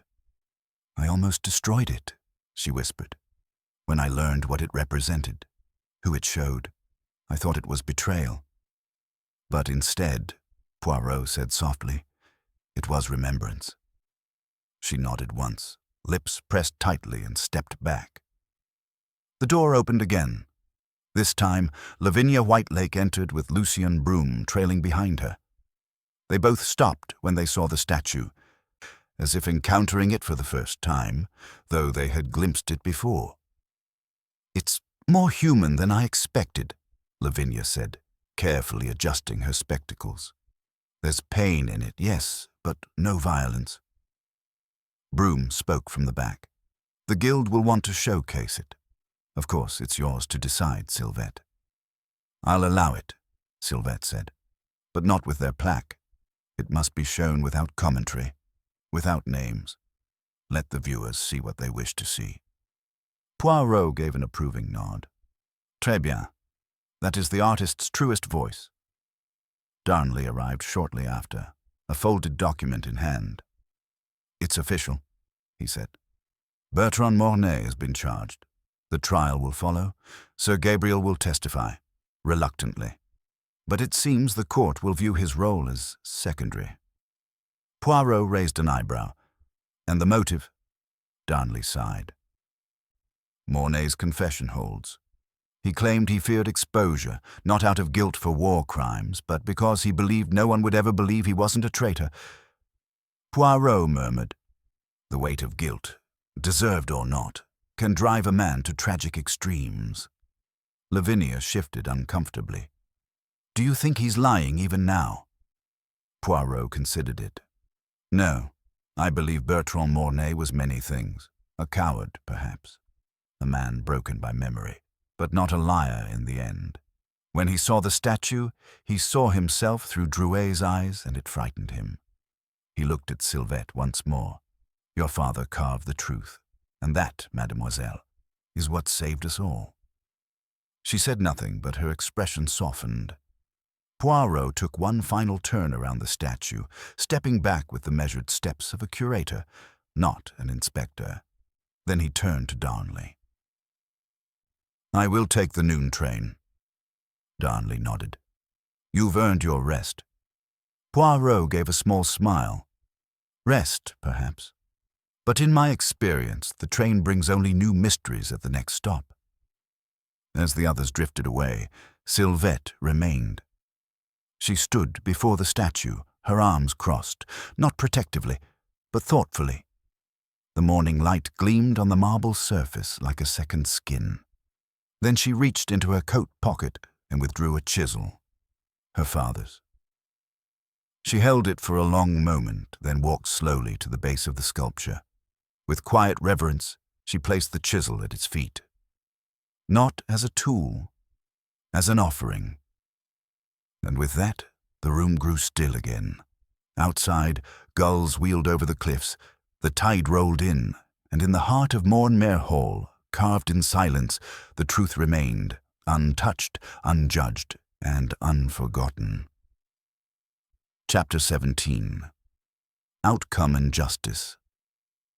The court proceedings, when they came, were quiet affairs, lacking the theatricality often associated with high-profile trials.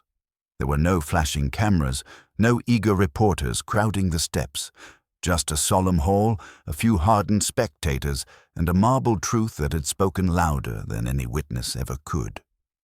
Bertrand Mornay sat stiff-backed during the hearings, now fully unmasked to the world as the man thought lost during the war.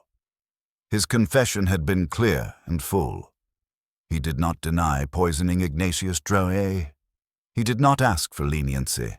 What he offered instead was an admission that came not from self-pity, but from resignation. He was trying to make peace, he said during the final session, and I mistook that for exposure. His words were repeated in print, but never broadcast widely. The scandal was too quiet, too tragic, too layered in grief for sensational headlines. The court sentenced him to 15 years, a balance between the weight of the crime and the strange empathy it evoked in the public.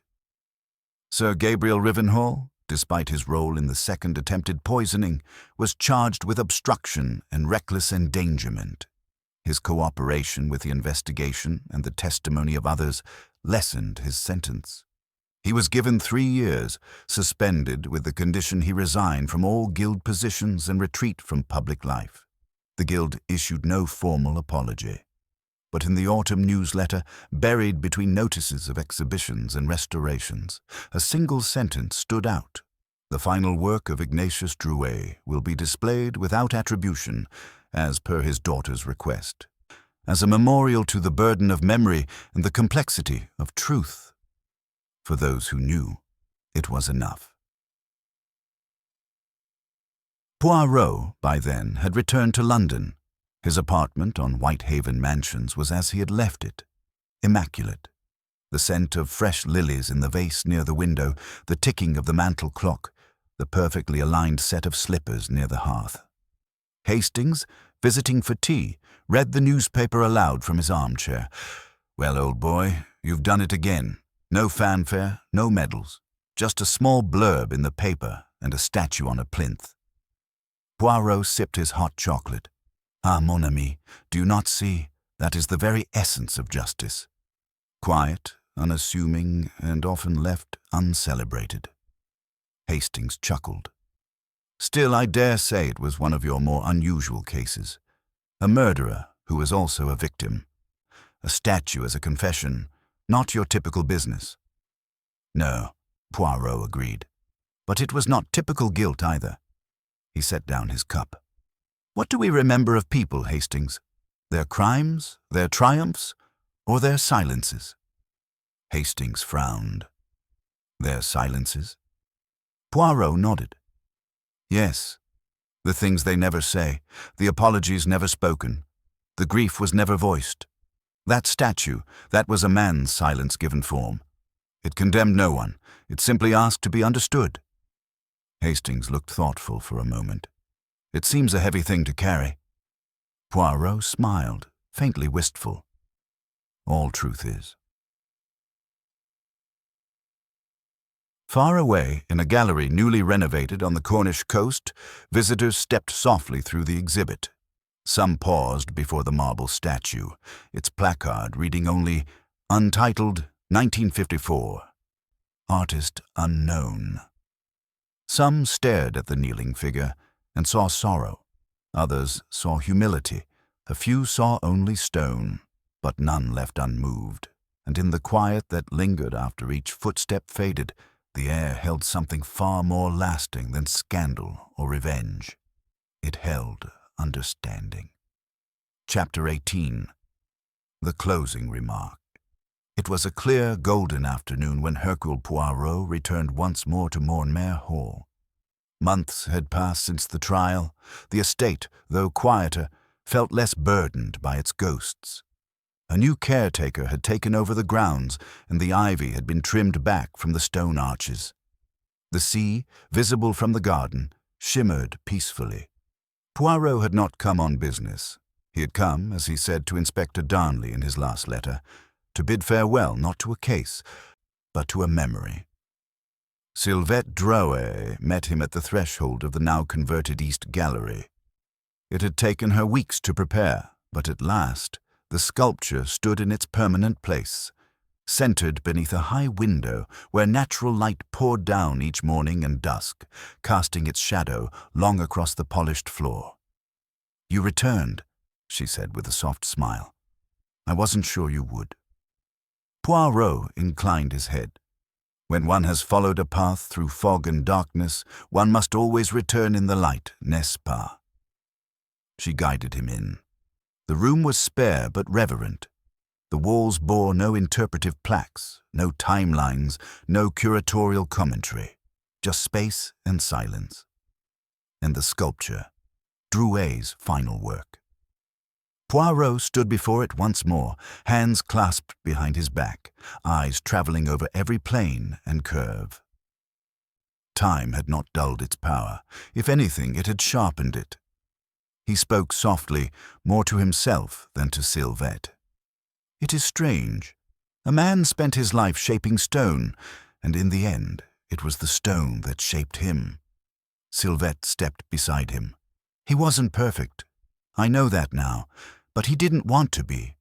He just wanted to be understood." Poirot nodded slowly. "And you have given him that. A daughter's forgiveness is the rarest of all gifts." She looked at him carefully. "And what of you, Monsieur Poirot? Do you believe justice was done?" Poirot did not answer at once. Instead, he stepped closer to the statue. At its base, where once the chisel had rested, there now lay a single inscription, carved not by Ignatius Drouet, but by Sylvette herself. Small, subtle, barely noticeable until one stood near. What is carved in stone may still be forgiven. Poirot read it, then smiled faintly. "I believe," he said at last, "that justice is not always the hammer that strikes. Sometimes it is the hand that chooses not to." He turned, adjusting his coat. "The world will forget the trial. It will forget the scandal. But this," he gestured toward the marble, "this will remain, and in remaining, it will speak without judgment, without defense. Only truth." Sylvette's eyes shimmered. "I never thanked you properly," she said, "for what you uncovered, for what you left untouched." Poirot waved a hand gently. "Mademoiselle, I merely listened. It was your father who spoke, and you who heard." He made his way toward the door, where the sea breeze met the scent of fresh-cut grass. As he stepped into the light, he paused, his voice carrying back one final time.